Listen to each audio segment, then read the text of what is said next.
Amman, Reuters, warplanes pounded the last rebel enclave near the Syrian capital for a fifth straight day on Thursday, as the United Nations pleaded for a halt to one of the fiercest air assaults of the 7-year civil war. More than 300 people have been killed in the rural eastern Ghouta district on the outskirts of Damascus since Sunday night, and many hundreds have been wounded, according to human rights monitors and aid agencies who say Russian and Syrian planes have struck hospitals and other civilian targets. Residents of Doma, the biggest town in the district, described plumes of black smoke billowing from residential areas after planes dropped bombs from high altitude. Searches were underway for bodies amid the rubble in the town of Sakba and elsewhere, said rescuers. UN Syria envoy Staffan de Mistura said he hoped the Security Council would agree to a resolution calling for a ceasefire in eastern Ghouta, but warned it would not be easy. President Bashar al-Assad, a Euro trademark veto-wielding ally Russia, said on Wednesday a ceasefire would be a Euro-long and complex process to achieve a Euro.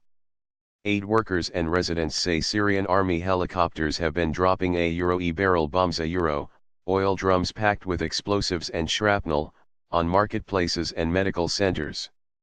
Residents and insurgents in eastern Ghouta say high-altitude jets of the kind involved in bombing on Thursday morning are Russian, as Moscow Euro trademark warplanes typically fly higher than those of the Syrian Air Force.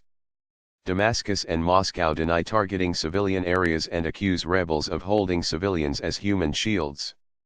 Western powers have also accused Russia of aiding the bombardment. Scorched earth. The opposition-held eastern Ghouta region, home to 400,000 people, has been under siege by government forces since 2013. After government gains in recent years, it is the final rebel bastion near the capital.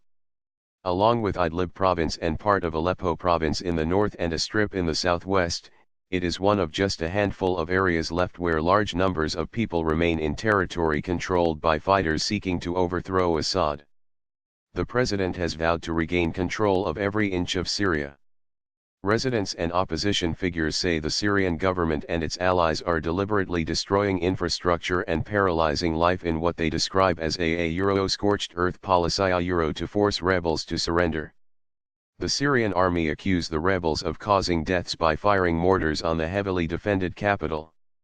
They want to break our will and turn Ghouta into another Aleppo, but this is their dream, said Youssef Dughamai, a resident in the devastated eastern Ghouta town of Arban overnight. Many residents have been sheltering in basements.